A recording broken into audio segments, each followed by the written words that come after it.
Summer finishes dance some nights at 8:15 p.m. She's hungry when I go to pick her up. And so the other day I thought, oh, okay, I'm going to do a mom win. And I'm going to make her chicken nuggets and bring them to the studio so that she has them. So I made the nuggets. And then I thought, ooh, she really likes to dip them in maple syrup. I'm going to put them in some kind of container. But of course, like, I didn't really have a container, and I saw this little soy sauce bowl, and I thought, oh, that's perfect. So I'm going to carefully place the nuggets in the Tupperware, and I'll put the maple syrup in the center so that it's like kind of supported by the nuggets. And I carefully put it on the seat next to me. Every time I hit a speed bump in our neighborhood, it was a shower of maple syrup. There was maple syrup everywhere. Like I can't really outdone yourself with this meal delivery. It was, yeah, not going to do that one again. Did she at least like her nuggets? Did she eat the nugs? She did. She did. Mom win. Mom win all over. Be happy, happy, happy, happy, happy. Only you can. What a beautiful conversation today with Carmen Curtis. Carmen's journey from the stage to the studio, from motherhood to midlife, to where she is today is just so inspiring. One of the things that really, really moved Shelly and I today was her vulnerability in sharing her experience. I think it really moved me a lot. Carmen's reminder that reinvention is always possible. It feels like such a gift because, whether you're a new mom or you're navigating midlife or stepping into an empty nester syndrome, that there is freedom and new purpose and that we're constantly learning in life. We hope that you leave this episode feeling seen, empowered, and ready to embrace your own path of creativity, self-discovery, vulnerability, and heart. Thank you, as always, for being part of our Creative Mamas Unplugged community. Let's dive in with Carmen. The relationship that you have with your children and that openness and that vulnerability. Your relationship with Zowie, I mean, you had her when you were performing full time and you were traveling the world, and she was, she came everywhere with you, and she adapted to your lifestyle and you adapted to that. And then you went and you became the example for her and, built your business. And then I would like to ask you more about the aerial yoga too. We want to get into that. What was it like as a new mom and a young mom, relatively speaking, while performing in Vegas in this massive show? And actually you had her before you got to Vegas. Is that right? I was in New York City performing De La Guarda at the Daryl Roth. Right. The Guarda. Okay. And then we took a break from that and moved back to Los Angeles. I was 25 and my career was just taking off, and I got pregnant, and I actually thought my life was over as a performer, and I was scared, and I don't feel like I wanted it. I didn't know. I was just like, what? The pull-out method doesn't work. That was one of the okay, whoa, wait a second. I didn't plan this. This is not my journey. I have all these dreams. I can't be a mom yet. And Greg and I both, my husband, we didn't really know what to do, but I could feel he was like, yeah, cool, let's do it. And he's a bit older than me, but he is one of those, this is what's happening. So we adapt and we go with the flow. And me, I kind of like the routine of I have some goals and set routines that's going to happen. And, but he is more spontaneous. And so we took a drive to San Francisco and just thought about it and talked about it. And I think my biggest fear was that my career was over. No one was having, in my world and my work, no one was having children and then going back on stage. And I still had this thought of, oh, you become a mom and, all you have to do is that. And you can't, I don't know. I just hadn't really processed what it meant to be a mother. Anyways, we had her, and it was and once we made the decision, for me, how I am is there was no turning back.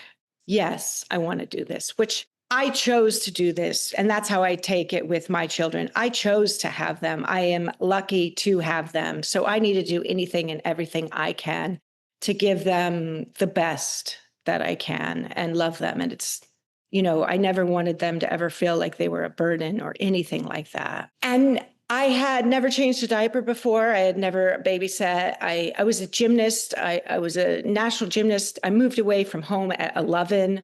I didn't know anything about family, parenting, or taking care of anyone else besides myself. So she was born and we kind of learned, like literally, like our friends were all performers. We were in LA. I'm like, my friend was another performer. Like, how do you change a diaper? Like, I don't know. I think there was no YouTube channel. There was no like podcast to learn from. It was just like, there was this big book and we just learned with her and we just adored her and loved her and brought her into every moment. But at 8 weeks, postpartum, I got a call from De La Guarda and said, can you come back to New York City? And I was like, well, I just had a baby. They're like, I know. So we have a personal trainer that will get you in shape. We hired a nanny. So she'll show up at the theater so you can like go on stage. And the company also knew nothing about this. We were like setting the way. They're like, so is that okay? And I'm like, I think so. I'm not sure. And then they're like, we'll just start you in like the easy things. You just have to drum and chant at first. And then as you get fit, you can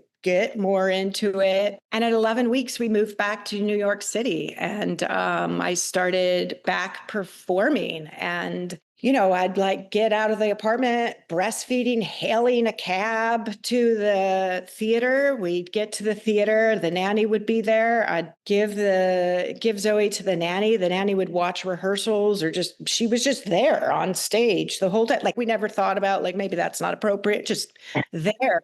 And then I started performing. I would go perform in between shows. I'd come back and breastfeed and then go back. And then after and she'd usually sleep when I was performing. And then after the show, we would always go have dinner with the cast at like 11 or 12 p.m. And she would come with us, have dinner, sit right there, fall asleep at dinner. Then we'd continue to have dinner. She'd usually fall asleep at like midnight, continue to have dinner, continue to go to a party, go wherever we were. We'd just find a little spot to plop her. And then everyone just like talk about community. I mean, she had a cast of 8 women that became mom and 8 dads, that were there. Everyone else just kind of like, wow, there's a baby. What do we do? Like it was this really intense community that supported us in every way.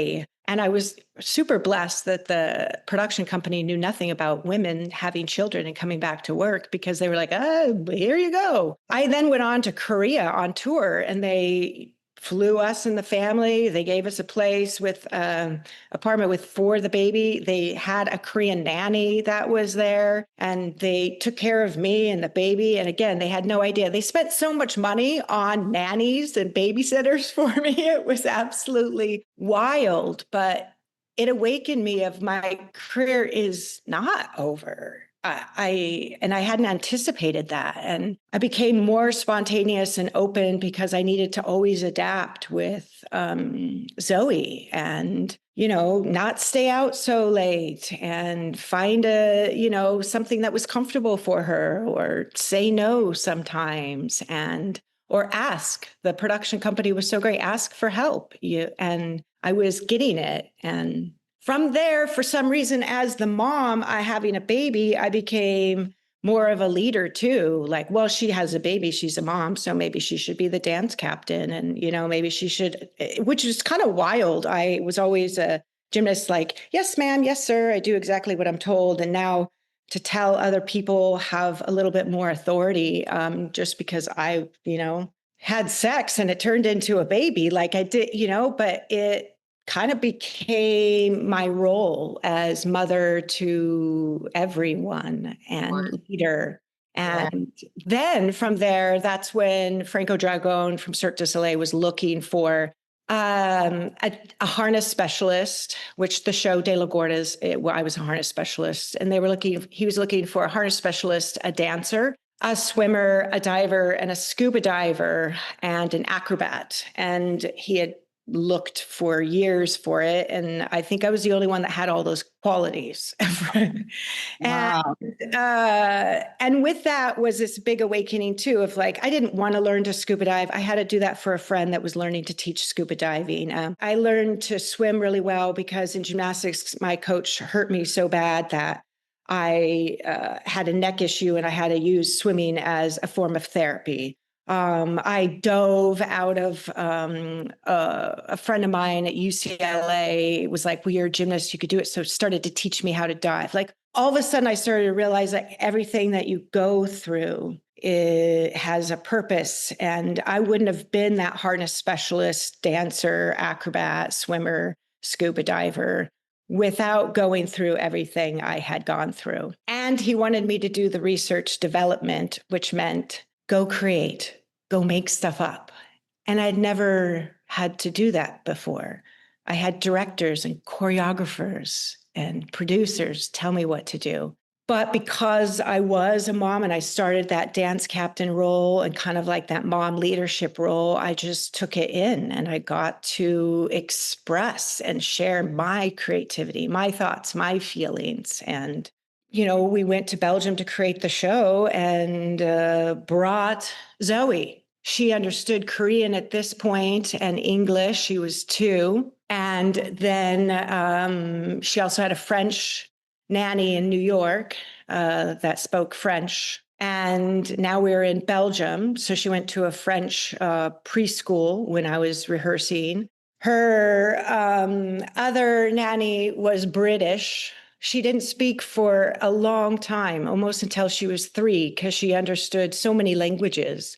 She would respond, but you just didn't know what the heck she was saying. The accents were all over the place. But she came with us and she was a part of it. Once I was in Dragon, it started to be a bit different as a mother. They didn't have a nanny on site. They really didn't want to know I was a mom. I started to have to lead 2 lives. That's when it became a bit more challenging as this creative working mom who I was doing something in Rêve that was amazing for me. I was creating things. I was helping support. I also got to like coach, which I loved coaching. I loved it so much. I loved harness. I got to create the harnesses. I got to help create the harness acts. I got to have such a huge role, but I couldn't talk about my daughter really. It needed to be separate. And that was a huge shift for me. I think that was some of the hardest challenges as a mother. And when we got to Vegas, it felt a little easier because there was other families there, especially in the crew. There was one other family on our team that had a child. I wasn't the only woman that had a child that was still an aerialist. We were very different women, but that was something at least we could bond on and talk about. And she could go to a real kindergarten with other kids. She wasn't just in our cast and in the backstage.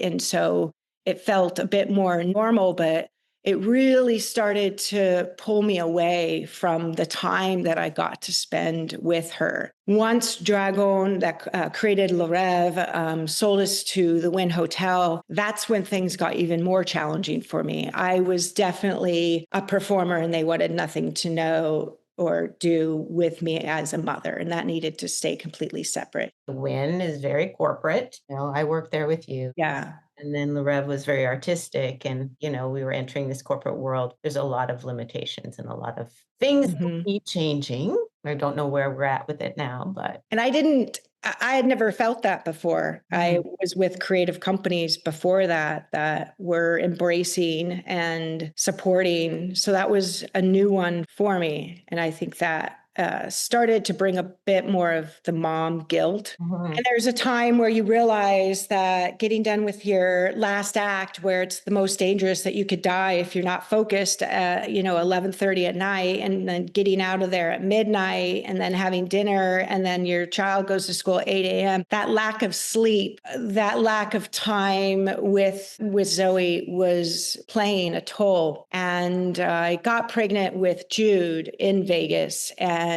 that was the awakening of, I love being a mother. And that I was 33 at that time. My hormones were so different. Holy hell. I was like ready to be a mom. I wasn't scared of it. I was like, yes, this feels right. And I did feel like it could enhance my daughter's life to have a sibling.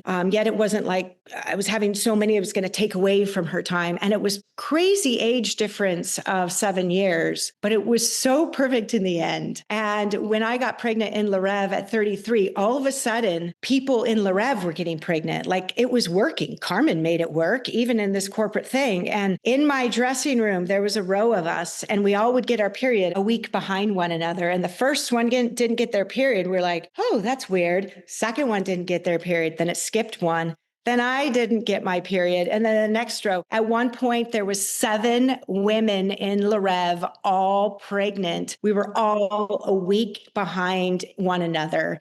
It was wild. I had other people to talk with and communicate about, and it was really incredible. It felt just normal and real and exciting. And I kind of thought, well, maybe I could stay and it's going to be different. But it did feel like it was time because my daughter was older. And I was lucky because, like, when you get pregnant then with this corporation, they're like, okay, you're not allowed in the theater anymore. So I got to go home paid and be there and enjoy the pregnancy. And then when Jude was born, Zowie was at school during the day. So I got to be with Jude. And then when she'd come home, I'd put Jude to sleep so I could be with Zowie. It was like super easy to balance. I mean, I really recommend that. It just was like having 2, only children. And she was also kind of like his mother. I could shower. And whereas Zowie grew up quick. She traveled the world with us in the beginning of her life, and she became more independent, but she was different from that. It wasn't that normal life. It was an incredible life with love and support of a lot of other adults. And she got to see the world and go to so many places. But Jude, I felt, got kind of more of that like classic normal life, and it did feel right for Zowie to be done with Vegas and for us to go somewhere else. And Greg and I were done with Vegas. And that's when we moved to Ventura. There's something really beautiful about your journey in that you didn't really purposely go into this, but I don't know if you realize in a lot of ways, you were the leader. You were the first one with the Guarda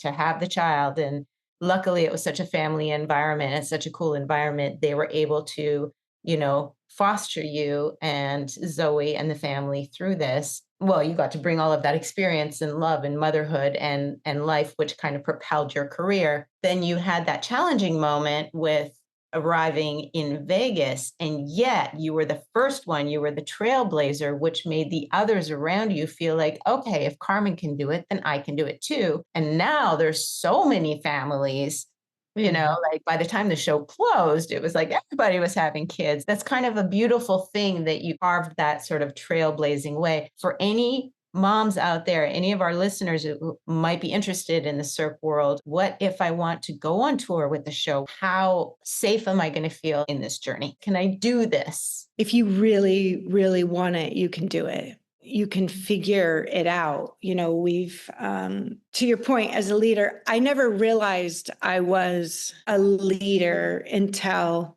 I left what I thought my performance world in Vegas. And then there was an awakening to, I guess I have been the one to stand up for it. I guess I have been the one to fight through it, to find a way. And I think I learned a lot of that from Greg, who is one of those that will find a way. If you truly, truly want it and it's going to make you happy, again, you don't want to lose yourself, right? You can find a way. Even when I worked with Beyonce and she was going to go on tour, we had to plop it all these different cities and my kids were young. It's like, okay, I'm going to make less money, but I'm going to fly them into certain cities and be there for a couple days. Or when we had to go live in Austria and I had to perform and we had both kids, Mom, you're coming with me. I'm flying my mom in, or I'm paying for nannies and babysitters, or I'm putting it in my contract that I need to be done at a certain time. And what I had found is I was always fearful of asking for those things. But if you really want it and they really want you, you need to ask for what you need and you need to find a way to create that. For me, I would ask, can you support me in this way? This is what's important to me. If my kids are happy, if my kids are around me, I am going to be better. I'm going to do better work. I'm going to be able to give more. Otherwise, it's, there's a lot of times where it's going to affect my work. And I know that. Most of the time when I ask for it, they give it to me or some of it, and then I have to make up for it. And that's that time, energy, money. Like, is this worth it for me? And is it worth it for my family? And if it's really, really worth it for my family, then maybe sacrifice how much you make. And I think that's something that other women, as I was one of the first moms, people didn't realize that, yeah, I make the same as you, but I'm paying a nanny or a babysitter, or I'm flying in another person to be here to manage it, it is a give and take. Creative Mamas Unplugged is produced by Breatheasy Productions with music by Jeremy Jurin. If you enjoyed this episode, please don't forget to give my mama 5 stars and keep coming back. Thanks to us kids, there are plenty of stories to tell, and you are not alone. We are inspired by you. Thank you for joining our Creative Mamas community. Support Creative Mamas Unplugged on Patreon to get your name in the credits, receive extra content, and earn some fun prizes. With this, we can keep creating, uplifting, and growing this incredible community together. We love you so much. Applause.